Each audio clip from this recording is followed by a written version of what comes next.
So now it's my turn to turn the tables and ask you how you came to the issue of police brutality and death in custody. No, it's funny. We talked about that suburban neighborhood that I was, with a single mother and a crack cocaine addicted father, and so I connected. Instead of connecting with my father's legacy, I connected with my grandfather's legacy.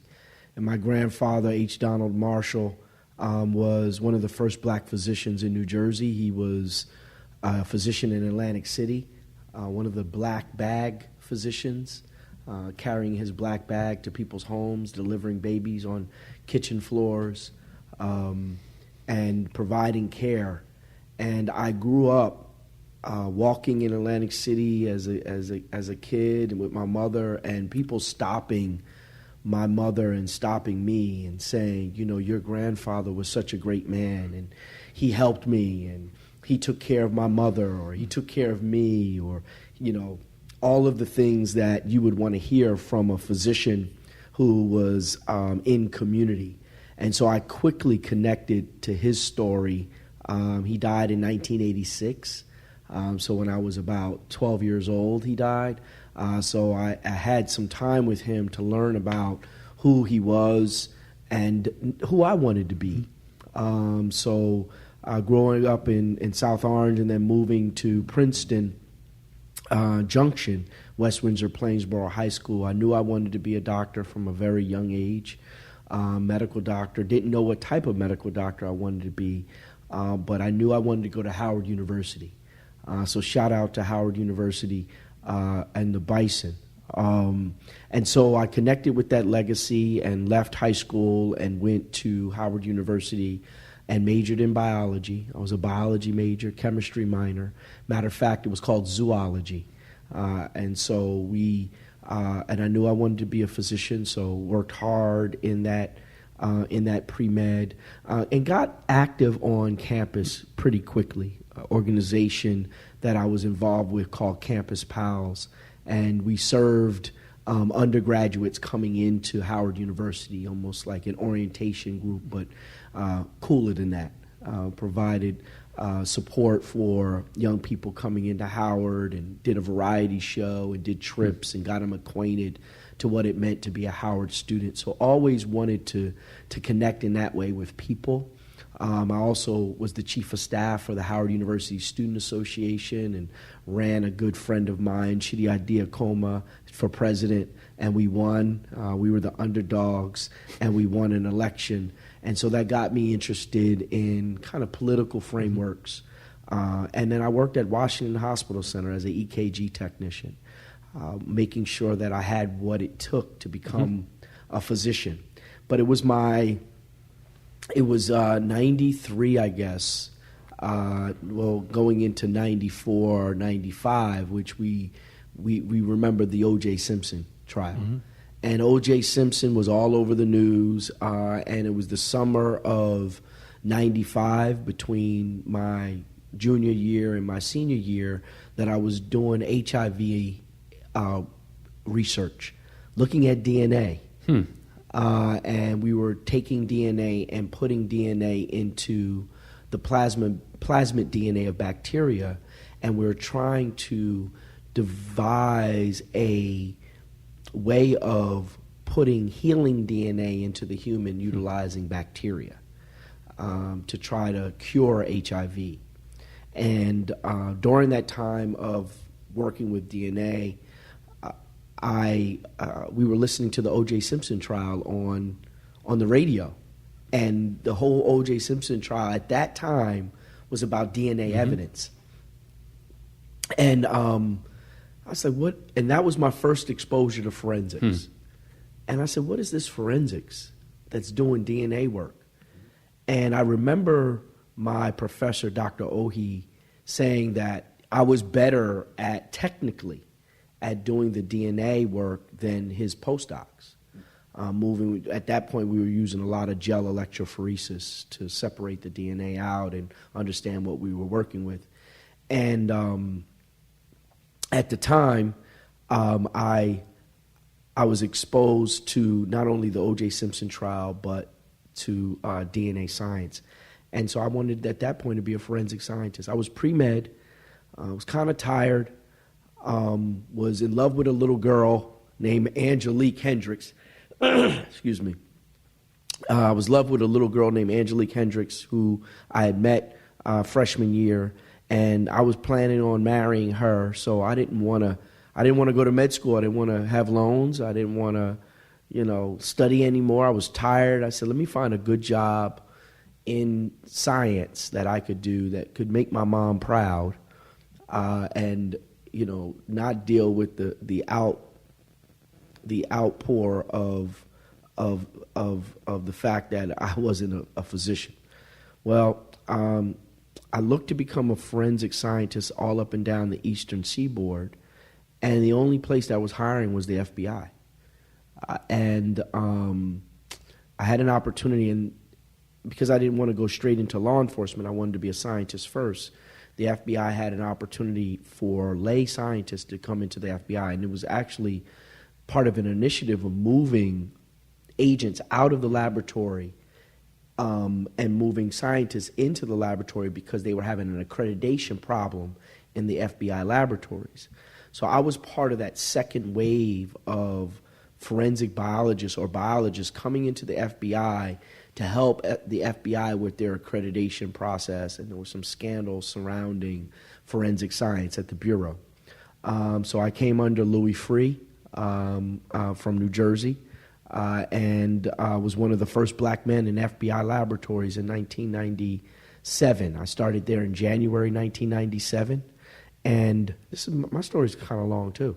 And so I started at the FBI in January of 1997, and was a forensic serologist. And so my job was to look at items of evidence from violent crime and to isolate biological material from those items of evidence, whether it be blood, semen, feces, urine. And my job was to make sure that we isolated those items of evidence and then prepare them for DNA extraction. Mm-hmm. So I became a serology team leader there, a forensic biologist, was taught by the great Sam Bechtel, was one of the first forensic biologists and really a leader in the space, and was a mentor to me. And Jennifer Smith, who was the unit leader at the time, Dr. Jennifer Smith.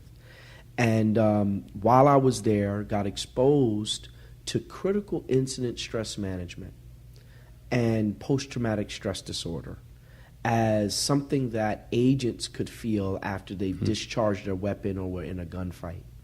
And so imagine now I'm a forensic biologist. I'm looking at items of evidence from violent crime. I'm reading all the stories, and these items of evidence are coming from all over the country, primarily from poor communities, not just black communities, but poor communities. And then I'm an EAP, or Employee Assistance Program Coordinator for the FBI, getting exposed to critical incident stress management and violent and post-traumatic stress disorder, where it made sense to me that those that were exposed to violence had a risk factor of being violent. Mm-hmm. At the same time, Dr. David Satcher, the Surgeon General at the time, was put out the Youth Violence Prevention book. And so then I realized that violence was a public health issue, and I wanted to be a forensic scientist, but still didn't know how I could meld the two. Then I rotated as part of a DNA biologist, forensic biologist for the FBI through the Office of the Chief Medical Examiner in Washington, D.C. And the physician at the time was performing an autopsy, and I asked him, I said, "Are you an MD or a PhD?" And he said, "I'm an MD." And there's when I realized that I wanted to be a forensic pathologist. So I started applying to med schools. I left the FBI in the spring of 1998 and went to med school at Jersey Med in Newark, New Jersey, to study violence as a public health issue and to become a forensic pathologist. That first year, the 1999, that first year, I was home, and I tell the story in the book. So go ahead and get the book. How deaths in custody, how America ignores the truth, and what we can do about it. But I was exposed to the killing of Amadou Diallo. Amadou Diallo was killed. We were about the same age. He was shot at 42 times, hit 19. He had entrance wounds, Jay, in the soles of his feet. So he was on his back when he got shot. He was reaching for his wallet. And I was the same age. And at that point, I made a decision that not only violence is a public health issue, but police brutality is a public health issue too. If you can get injured by anything, it's a public health issue. And why aren't we looking at the abuses of law enforcement? Soon after that, Earl Faison was killed in Essex County, in Orange, Newark, New Jersey, around that area. He was killed. And again, we go into it in the book, but that changed my life. At that point, I knew I wanted to study deaths in custody. At the time, we were calling it police brutality, and set on a trajectory to understand how I could better gain clarity around deaths in custody. And so I went on to write one of the first papers on police brutality as a health issue as a student, a medical student, that was published in the Journal of the Student National Medical Association. At the time, I was the national chair for violence prevention for the Student National Medical Association, where we published that article. And then I kept on looking for opportunities to learn more about death in custody. I served as I did my residency at George Washington University and did my fellowship in New York City. All along the time, looking for opportunities to understand more about death in custody, studying death in custody, looking at the literature surrounding death in custody. Then I went on to be an attending physician running all death investigations for Harris County, Houston, Texas, where I was involved in several death in custody cases personally, and then exposed to the deaths in custody that my colleagues were involved in. And we're talking about then developing the definition of what deaths in custody is, and that continuum from first encounter with law enforcement all through long stays within the criminal legal system. And then when I moved to New Jersey, became one of the youngest chief medical examiners in the country. At that time, I was the youngest. I think I was 35, 36 years old. And I became part of the state shooting response team. That state shooting response team in New Jersey required the state medical examiner. At that time, I was the assistant state medical examiner in charge, which functionally is the state medical examiner without the title or the money in New Jersey.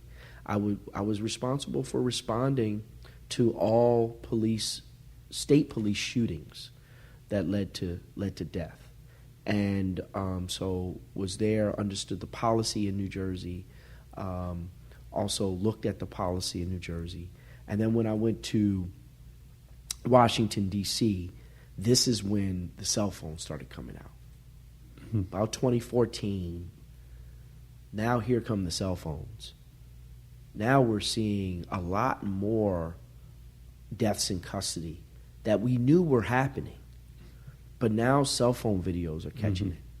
Now it's, we're seeing these videos on prime time. It's felt like one after another. It did. It started off with the young man out of Florida. Help me here, Jay. It wasn't a police shooting. Oh, Trayvon Martin. Trayvon Martin. Yeah. Started with Trayvon Martin, and that wasn't a video. No.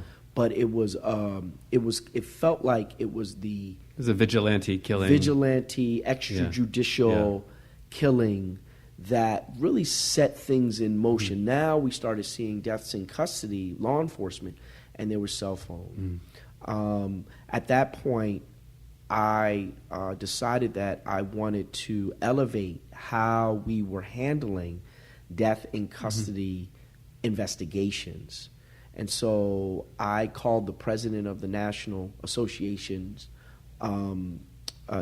president of the National Association of Medical Examiners at the time,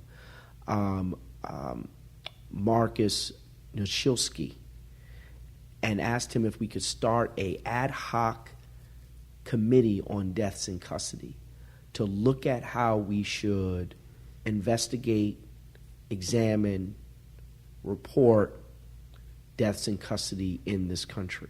So can I just to stop you really quickly? Yeah. One of the things that happened when we began to see cell phone videos was that the stories that law enforcement was telling about why they shot the person, how they shot the person, whether they were chasing or rushing towards them, whatever, didn't match up with what we were seeing. And so was that the thing that got you to realize that we needed better mechanisms for actually recording and investigating these deaths?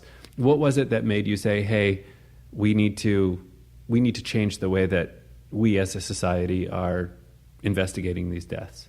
Well, all along the way, Jay, I was uncovering inconsistencies in my examination of bodies, of the actual bodies of cases that I was involved with, and the stories of law enforcement. I was the forensic pathologist in the grand juries where the prosecutors were prepping me to make sure that law enforcement were not charged after the grand juries. So all along the way, I knew that there were inconsistencies between the stories and findings at autopsy, and was bringing those inconsistencies forward as part of my diagnostic line. I started developing a method of full autopsies, a method of what I thought a full autopsy should be done, what type of autopsy should be done, from a full dissection of layer by layer of the skin, full toxicology, full photographs, access to full photographs, all that's in that National Association of Medical Examiners paper. I didn't do that on my own. There's a community of medical examiners that have a particular way of how we handle death in custody that I learned along the way, and several of my colleagues learned along the way, that we wanted to make sure got published so that we could have some type of uniformity of practice. We wanted to make sure that when you're dealing with a death in custody, everyone would be doing the same approach to the case. We talk about pertinent negatives. We wanted you to make sure that if there wasn't a bruise, you looked for that bruise. And we learned this, I learned it along the way. But when the cell phone video came out, I thought it was the right time to get the National Association of Medical Examiners to pull together an ad hoc committee. So that's what put me in position for that. And was there a concern that you were, obviously being a black man, being a Howard graduate, being trained at the FBI, and then having all of these great mentors, that you were doing it the right way, or the way that would actually uncover when there were inconsistencies, but that there were many medical examiners or coroners who might not do that, either because they didn't have the training or because they just didn't want to produce the evidence? Was it that there was a lack of uniformity and that was the bad thing? Or was there an actual, I don't want to say cover up or conspiracy, that's not the right word, but was there a sense that there were a lot of investigations that weren't actually uncovering evidence that could be used to show that this was unjustifiable, or that there was an unnecessary level of force? Like, why promulgate national guidelines? Well, I felt like that there needed to be one way of handling these types of cases to guard against the incompetent or the inconsistent, right? And by the time I was coming up with the guidelines with a group of us, we all came up with the guidelines. I was just about to start doing second cases. Now I have a whole cadre of cases that I've reviewed that have shown the inconsistencies and the lack of adoption of the protocol and the position paper of the National Association of Medical Examiners. But I didn't think there was enough of us talking about this from the medical examiner standpoint. The National Association of Medical Examiners has been and still is reluctant to make statements and engage in policies that elevate equity or suggest racial discrimination or talk about racism. In matter of fact, it's the quite opposite. And so I'm not a member of the National Association of Medical Examiners. I was, and was head of their, chair of their strategic committee, and was on several committees, and then helped write this deaths in custody. I was the chief author of the death in custody paper that got ratified for another 5 years because position papers last 5 years. So it was 5 years from 2017, and then just got ratified again by the National Association of Medical Examiners as a position for the next 5 years, without review, without additions, which is really good because it's standing the time. It is truly a objective way of performing these autopsies. It doesn't come to conclusion. But that was the Sentinel paper. That right there. When I wrote that, I had finished that right before I met you. I remember you told me you had a paper coming out soon, and you couldn't show it to me. That's right. But you would send it to me as soon as it was coming out. Yeah. I mean, I had just done that, and so we talk more about that paper. In the book. Deaths in Custody: How America Ignores the Truth and What We Can Do About it.